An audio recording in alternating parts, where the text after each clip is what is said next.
আমি একজন গরিব মানুষ, ভ্যান চালা খাই, 30 কেজি করে মাসে যে চালটা দেয় ওই কাঠের জন্য আমার থেকে 3000 টাকা নিচ্ছে, কিন্তু কাঠ করে দিতে পারে নাই। আমি আর বিচার চাই। নিয়োগ কাছে মানে কিসমিস চালে কাঠ করে দেওয়ার জন্য গরিব মহিলা টাকা দিতে পারে না, তাহলে ওই মহিলারে বলে যে তুই আমার টাকা দেওয়া তো তাহলে কাঠ করে দিব, রাত আবার সবার পারে এমন বক্তব্য দিচ্ছে রাজা। সন্ত্রাসী এলাকা চাঁদাবাজি আমরা চাইনি, এলাকার বহিষ্কার চাই।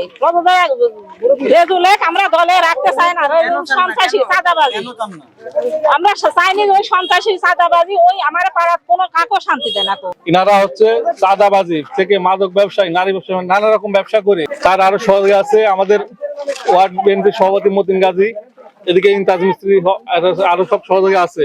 তাদের হচ্ছে একবার শিকড় সহ তুলতে এবং রেজাউল সহ যারা পদে আছেন, সাথে যারা আছে, যারা পদ আছে, পদে যারা আছে, তাদের আমরা এক দফা এক দাবি আমরা পদযাত্রা চাই।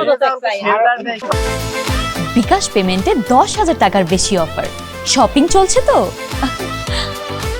আর আমার সামনে ওই হুমকি দেয়, আমার বাড়িতে গেট ঝাঁকায়, আর কয় যে 12 খান হুন্ডা নিয়ে যায় আমার বাড়ির গেট ঝাঁকায়, আমার বেটাকে খুন করার লাগি চলে যায়। সেকেও আমার বেটাকে না পায়া সে গিয়ে কামার দাহ বাজারে যায়, আমার শালিক ধরছে, ধরি কুড়িল মারবি।